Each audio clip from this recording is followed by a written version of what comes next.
Oke, halo semuanya. Perkenalkan saya Wahyu Utami Inggris. Di sini saya akan menjelaskan mengenai rancangan atau implementasi konsep dari sistem informasi manufaktur modul procurement pada produsen otomotif.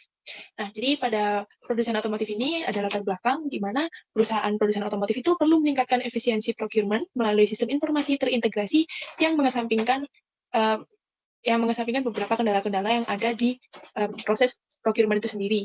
Nah, jadi pada sistem informasi ini bertujuan untuk mendukung analisis data real time. Kemudian sistem ini juga memungkinkan pemilihan pemasok andai.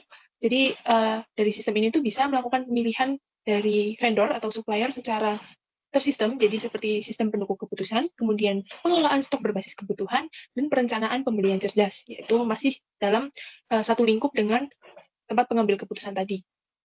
Kemudian otomasi ini nantinya pasti akan mempercepat operasional dan juga mendukung rantai pasokan berkelanjutan. Nah, proyek ini bertujuan untuk mempercepat pengadaan, meningkatkan akurasi data untuk keputusan strategis, serta mengurangi biaya operasional dan kesalahan melalui integrasi sistem informasi dan otomasi. Nah, di sini ada use case diagram yang terdiri dari dua aktor. Jadi nanti pada user karyawan itu bisa melakukan create, read, update vendor, kemudian ada purchase requisition, jadi ini seperti melihat request yang sudah dilakukan oleh tim dari production planning, jadi sehingga dari tim procurement itu bisa mengetahui untuk berapa sih stok barang yang perlu untuk dilakukan pengadaan. Kemudian ada juga dapat melakukan pemilihan vendor. Nah, pemilihan vendor ini akan terhubung dengan vendor evaluation. Jadi pada vendor evaluation ini nanti akan ada penilaian-penilaian terhadap vendor yang nantinya akan terlibat menjadi sistem pengambilan keputusan dari vendor itu sendiri, sehingga nanti dari sistem yang nantinya akan menentukan vendor mana yang paling baik untuk diambil oleh tim procurement. Kemudian juga ada purchase order. Jadi purchase order ini seperti melakukan order pada supplier yang tadi telah dipilih. Kemudian juga ada material. Jadi material ini akan mengandung beberapa informasi mengenai bahan baku yang sudah ada di gudang tersebut. Jadi misalnya ada informasi mengenai stok, kemudian belinya kapan, kemudian juga ada informasi-informasi mengenai garansi juga. Nah, pada material ini juga akan adanya automasi dari reorder point. Jadi reorder point itu adalah di mana saat stok di gudang itu sudah mencapai jumlah yang menjadikan batas kapan mereka harus melakukan restock, sistem akan langsung memunculkan notifikasi bahwa mereka perlu untuk melakukan reorder point atau ROP. Kemudian juga ada order history yang bisa diakses dengan user juga. Jadi apabila telah melakukan purchase order, itu bisa diakses untuk informasi mengenai purchase order-nya itu pada order history.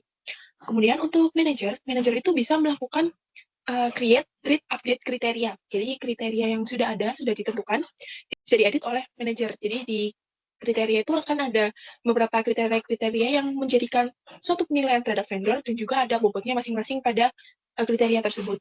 Kemudian di vendor evaluation, nanti dari penilaian yang sudah ada, jadi dari kriteria, itu nanti akan dimasukkan, digabungkan dengan tabel vendor, di mana vendor itu akan melakukan penilaian berdasarkan misalnya seperti harganya, kemudian jangka lama pengiriman, kemudian juga garansi, terus juga ada juga reputasi dari vendor itu sendiri, dan juga masih banyak lagi, kayak apa saja yang ada di bagian vendor tersebut. Kemudian ada juga di bagian material, ini dapat menghitung EOQ. Nah, di EOQ itu tuh dalam perhitungannya itu dijelaskan pada bagian cost diagram. Jadi pada cost diagram itu dijelaskan bahwa ada demand rate, ada order cost, dan juga ada holding cost yang nantinya akan dihitung secara otomatis oleh sistem yang akhirnya nanti akan disimpan hasilnya pada field EOQ. Jadi pada tabel EOQ itu akan tersimpan nilainya berdasarkan penilaian yang sudah dilakukan 3 tabel tersebut. Nah, kemudian selain ada material, itu juga ada tabel vendor, ada tabel vendor evaluation, ada tabel kriteria, kemudian ada purchase requisition yang tadi, dan juga ada purchase order yang tergabung dengan order history. Jadi kemudian dari diagram aktivitas dari create, read, dan update dari list vendor itu cukup sederhana, jadi yang jelas nanti user bisa melakukan read atau melihat dari vendornya, kemudian ada create, kemudian ada update, dan juga ada delete dari vendor itu sendiri, list-list vendor yang udah ada. Kemudian user juga dapat menyimpan dari aktivitas tadi. Untuk diagram aktivitas itu terdapat vendor, kemudian ada vendor evaluation, purchase order, material, order history, kriteria, dan juga requisition atau purchase requisition. Kemudian juga terdapat frame dari halaman yang nanti akan menghubungkan seluruh tabel dan juga seluruh aktivitas.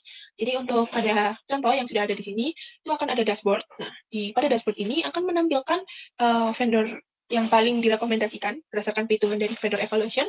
Kemudian juga ada rank vendor terbaik, jadi kayak seperti urutannya 1, 2, 3. Kemudian juga ada list barang yang sudah mendekati ROP, jadi udah mendekati di mana misalnya ROP dari bahan baku A adalah 100, maka jika sudah mencapai angka 120 atau mungkin 150, itu sudah memunculkan list di bagian dashboard itu sendiri. Kemudian juga ada requisition terbaru, jadi apabila dari tim production planning itu sudah mengajukan requisition terbaru, itu akan memunculkan notifikasi pada dashboard jika ada requisition yang perlu untuk ditangani. Kemudian juga ada update dari purchase order. Jadi purchase order yang sudah dilakukan itu bagaimana statusnya, apakah udah selesai atau masih dalam penanganan.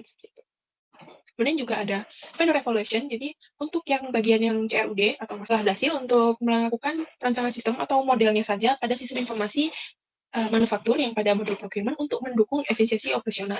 Jadi konsep ini mencakup pengelolaan data vendor, material, dan juga pengadaan berbasis teknologi, termasuk fitur CRUD vendor, evaluasi kriteria, dan pemantauan real-time pada setiap tahap procurement. Kemudian dengan integrasi modul seperti proses requisition, kemudian purchase order, dan juga order history, sistem ini tuh mampu meningkatkan akurasi data, mempercepat proses kerja, dan juga meminimal kesalahan manual dan dosen. Mungkin sekian dari saya, terima kasih, harap tunggu selanjutnya karena videonya masih belum berakhir, masih ada dokumentasi yang